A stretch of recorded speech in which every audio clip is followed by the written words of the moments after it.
Hey everybody, Chris with Killer Arcade Games here, and today I thought I'd do another episode of my What's Inside series. Unfortunately, it's still going to be a pretty limited series because I only have 3 real arcade cabinets currently. Maybe that'll change in the future. Today I thought I'd show you guys what's inside of my Killer Instinct cabinet. This is by far my favorite arcade cabinet I own. It's my favorite arcade game of all time. I was always fascinated by this game when it released. It looked amazing for the time. It was like mind-blowing graphics and sound, and I always wondered as a kid what could be inside of this behemoth of an arcade cabinet that makes all this stuff happen. When I did finally see what was inside of these cabinets, these giant Midway cabinets, I gotta be honest with you, I was a little underwhelmed. As a kid, you picture it being full of electronics, but reality is a little bit different. I'm gonna pull this thing out, we're gonna open the back up, we're gonna look inside of it. I'm gonna show you guys the boot up sequence, and I'm gonna show you what's underneath the control deck. So let's get started with the back and see what's inside of this thing. So on the back of the cabinet, this isn't how it always was, but almost all these old cabinets, eventually the key gets lost, and then, you just gotta put screws in the back. So I've already taken those out, and it just opens up. But first you have to get the ridiculously long power cord out of the way. This cord is like probably 10 feet long or something, it's crazy. Okay, so at the top here we have a Hantarex. Man, I've apparently been saying this wrong the whole time. I thought it was Hanatrex, but either way, Hantarex Polo. I think it's a Polo. I'm just making stuff up at this point, but this is the monitor chassis. Up inside of there is the tube itself. Luckily, this monitor is in great shape. I never had to mess with it, and hopefully I won't for a long time. And if you look forward there, you can see the back of the coin doors, and this one actually has a setup to accept dollar bills, but I actually installed a button there. We'll see that in a future video. But the dollar bill acceptor isn't really there. It's just the box for it, I guess. So as I scroll down, get ready to be underwhelmed. This is the inside of the cabinet. There is not much inside of this beast. This is a huge cabinet. Even with all this stuff in here, I could probably climb inside of it, but I'm not gonna do that. And I just noticed that my wife left her blade in there from when we have put the new art on. Guess she's probably been looking for that. And over here we've got the main game board. This is all that runs the entire game. We've got the main game board and a hard drive that was added later, and I'll explain that in just a second. So anybody with a sharp eye who actually knows what they're talking about is going to notice something weird right away. These power wires are going into the JAMA harness, I guess, to steal power.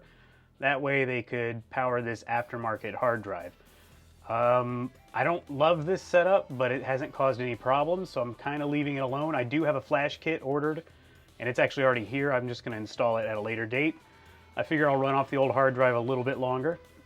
But yeah, there's really not a ton inside this huge cabinet. I assume the giant cabinet was done for flashy reasons, and imagine trying to steal this thing. You can't just run out the door with this 400-pound beast of a cabinet, so maybe that's part of it.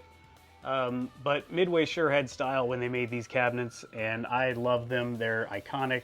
Sure, they wasted a little bit of space with just having this being the main part of the game, but it's amazing. I mean, it's so much better to have this real beast of a cabinet, in my opinion. And here's the front of the cabinet. We're gonna go inside through this coin door here to unlatch the control deck so we can lift it up. This isn't always self-explanatory. You reach in up to the left up here. Kinda gotta feel it. Uh-oh, there it is. That's one of them. And there's another one off to the right. Oh, and you can't forget to take the quarters off the glass before opening the deck because they'll just fall down inside the cabinet. I don't know why I have these on here, but it kinda looks cool. And all you do once the cabinet latches are undone, you just lift up on the joysticks and it comes up. And I'll show you guys around inside of here. And once again, prepare to be underwhelmed because there's not much. You can just see the back end of all the controls with all the labels I put on them. I just replaced all these. You can see that in more detail in that video. I'll link to it in the description. And when we look down inside the cabinet, you just get a different view of the main PCB down there, the hard drive, the fan, and the isolation transformer, which you can see how pretty empty it is down inside of there. I do need to get my wife's blade out of here. She's probably wondering where that is, and I don't want that thing cutting any wires. And another thing inside the deck is actually this monitor adjustment board, so you can adjust the monitor, the picture, all the good stuff that you don't want to be doing from the back of the cabinet. Right here, you can see what the screen's doing, and it's very nice to be able to do that without having to try to reach around or put a mirror up to see around the other side of the cabinet. And then we have the coin doors. These mostly work. The problem is the actual mechanisms down here get stuck a lot, so you'll put a coin through there, it'll get caught, the little wire gets caught. I don't worry too much about it. I don't need that. Like I said, in a future video, you'll see this, but this is what I'm using right now to put credits in the game. Sure, I can put it on free play, but there's a reason I don't. You'll see that in the future video, though. And right here is your service buttons. This gets you into the service menu. This is volume up, volume down, which is funny because it just goes into the service menu. It doesn't change in real time. And this gives you service credits.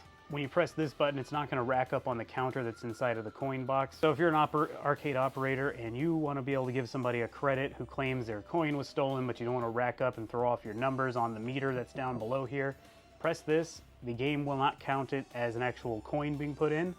And that's what that's for. A lot of people probably wonder what a service credit is, and after working in an arcade, I already knew about this. So this is the coin box that's under here. At the end of every week, we would go through at the arcade I worked at least, and we would pull out the coin box. Whoops, there we go. We would pull out the coin box and we would read this number and record it on a piece of paper. They would put it in the computer, and that was one way they were able to tell how much each game was making. Now, most of these games have in-game counters also. You go into the service menu, which I guess I can show you guys that too. It'll tell you what the game made, and you could do it that way, but this is I guess a quicker, easier way to see them. You don't have to open them up. You're already in there. Say you're already in there pulling coins out of games anyway, so you can just quickly see what it says. Speaking of that meter down there, one of the worst jobs I had at the arcade was every Sunday night they would make us go around and pull all the tokens out, which we would have to do every night anyway, but pull all the tokens out and then read all the numbers off. It was just so time consuming. But the biggest problem was you had to crawl around on the floor, and my knees, when I would wear khakis, would end up being black by the end of the night. It was just so disgusting, but, you know, I liked working in the arcade overall. Too bad I couldn't make a career out of something like that, but it just didn't pay well enough, of course. Well, now that the cabinet is running, I thought I'd at least just show you really quick some of the service menu stuff. Since there's not a lot to see on this cabinet, I'll show you this. Whoop, my cabinet's moving. It's on uneven surface. In here, you've got a diagnostic test, like all of them, switch test. I'm not going to show you all this stuff, but this is where you can test everything. You can check the hard drive right there. This is one I always find interesting. I'm a big nerd I love to see how much these games have racked up use, but when I got it, it had already been reset by the previous owner, and he only had 129 hours on it. You can see here the total on time. Right now, I've racked up 34 hours of on time so far, but I've actually racked up, look at that, 14 and a half hours of gameplay already. I've only had this thing like not even 2 months yet. This has just tons of different audits you can look at. I'm not going to go through all that, but speaking of audits, let's look at coin bookkeeping. So this is the thing that keeps track of it. I just started really using the coin button. I was using service credits a lot, which you can see there, 319 service credits, but they don't count against the slot coins. So I guess if you're trying to keep track of them as an arcade operator, you can see, okay, this game made 129 left slot credits, and then next week you can come back and look, and then you can kind of subtract it and see how much it made each week. All right, well, now that I've got this ready and running, I'm gonna go ahead and reboot the cabinet and show you the boot up sequence. It's surprisingly fast, so don't blink or you'll miss it. Before we turn it on, we gotta talk about one thing I love about these Midway cabinets, that chunky Midway switch. Listen to how satisfying this thing is. Oh yeah.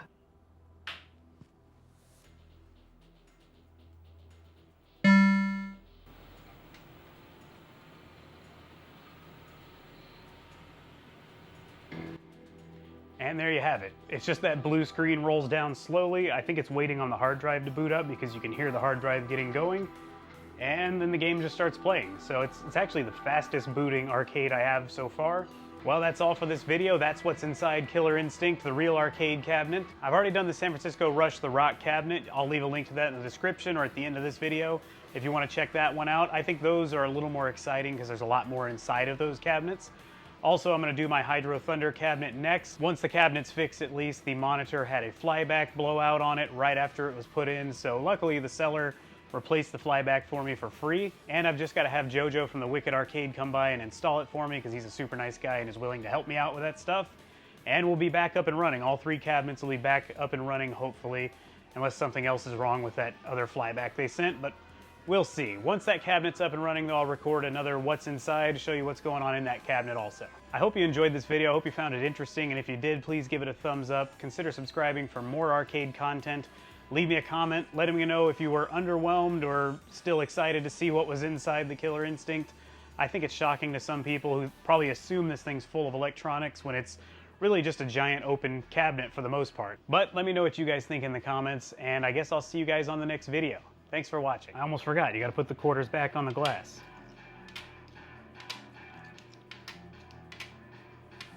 tighten them up. I got next.